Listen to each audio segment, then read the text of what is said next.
या परफॉर्मन्स विषयी मी थोडं सांगू इच्छिते. महाराष्ट्राच्या सामाजिक सुधारणा चळवळीतील एक महत्त्वाची व्यक्ती म्हणून सावित्रीबाई फुले ओळखल्या जातात.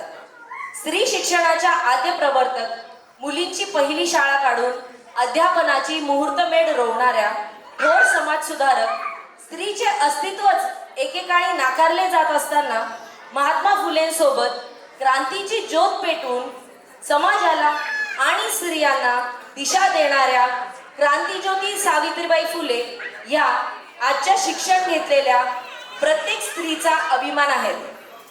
म्हणूनच त्यांच्या जीवन प्रवासावर एकपात्री प्रयोग सादर करण्यासाठी येत आहे आपल्यातीलच एक सावित्रीची लेक ओजस्वी जयदीप फरांदे. ओजस्वी जयदीप फरांदे. आज मी तुमच्यासमोर माझी आवडती व्यक्तिरेखा सादर करणार आहे. मुलींनो, कशा आहात तुम्ही? ओळखलत मला? सांगू?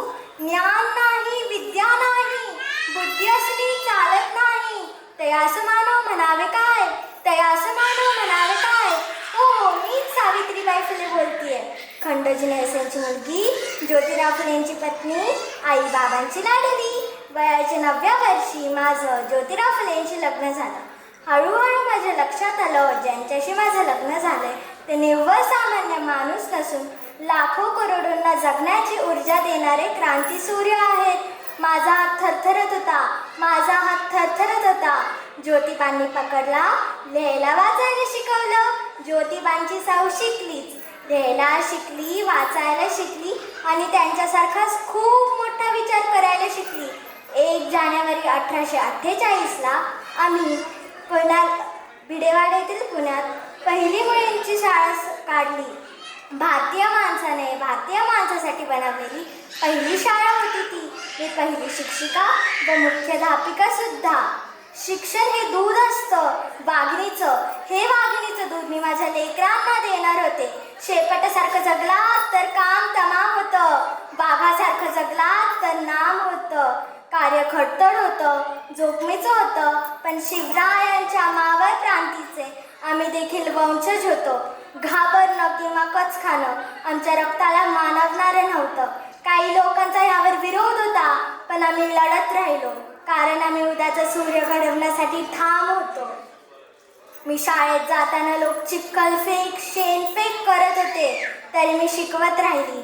शाळेत गेल्यावर मुलींचा चेहरा बघून माझ्या मनात हिंमत आली. आज या मुली शिकतील, आज या मुली शिकतील, उद्या एवढं मोठं काम करतील की स्त्री जातीचा दर्जा वाढवतील. त्यानंतर मी रचना करू लागले, भाषणं लिहू लागले.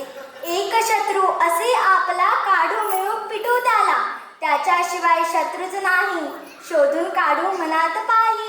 शोधलास का, पाहिलास का, विचार करून सांगले करा, नाव त्याचे बोल भराभरा. हल्लास का, कबूलच का, सांगते पहा दुष्ट शत्रूचे, नाव त्याचे ऐक त्याचे. अज्ञान, अज्ञान, अज्ञान. एकदा ज्योतिबा मला म्हणाले,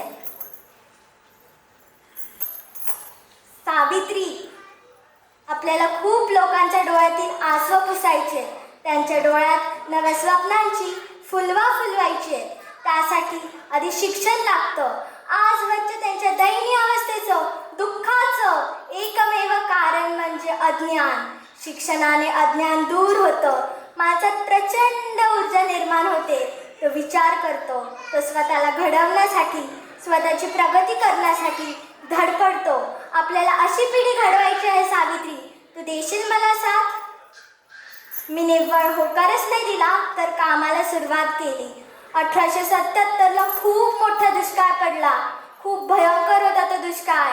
त्यातही आम्ही खूप काम केले. पुढे 28 नोव्हेंबर 1890ला ज्योतिबा आम्हाला सोडून गेले. माझा आधारवड, माझी प्रेरणा सर्व काही निघून गेलं होतं. पण ज्योतिबांनी सांगितलेल्या मार्गे मी माझं काम सुरूच ठेवलं. मोडलेल्या मनाला पुन्हा उभारी दिली. पुण्यात प्लेगची साथ सुरू होती. लोकांच्या काकेत गाठा येऊन पटापट मरत होते. मी यशवंताला सांगितले, यशवंता, वानावडी व घोरपडीच्या मध्ये दवाखाना सुरू कर. त्याने तो केला. मी लोकांच्या घराघरात जाऊन त्यांना दवाखान्यात आणत होते. बरं करत होते. एकदा यशवंता मला म्हणाला, माई हे शेवटचं इंजेक्शन राहिलंय, कोणाला देऊ? मी त्याला सांगितले, या लहानशा बाळाला दे. याने अजून नीटची दुनियाही नाही पाहिली. मी वाटलेलं झाड कधी ना कधीतरी कोसळणारच आहे. माझी शेवटची इच्छा म्हणून समज. त्याने माझी शेवटची इच्छा पाळली. हा रोग मलाही कधी ना कधीतरी होणार होता, म्हणून मरणाच्या भीतीने मी माझ्या कामापासून दूर कशाला जाऊ? आणि जर होणारच असेल तर मरणा, तुझं स्वागत आहे. नुसती होऊन देत बसू नकोस. तुला माहिती आहे की सावित्रीची सावित्रीबाई झाली. सावित्रीबाईची सावित्रीबाई, तुमच्या सर्वांची क्रांती ज्योती सावित्रीबाई. धन्यवाद. जय Hind. Wow, too good, very nice. Okay.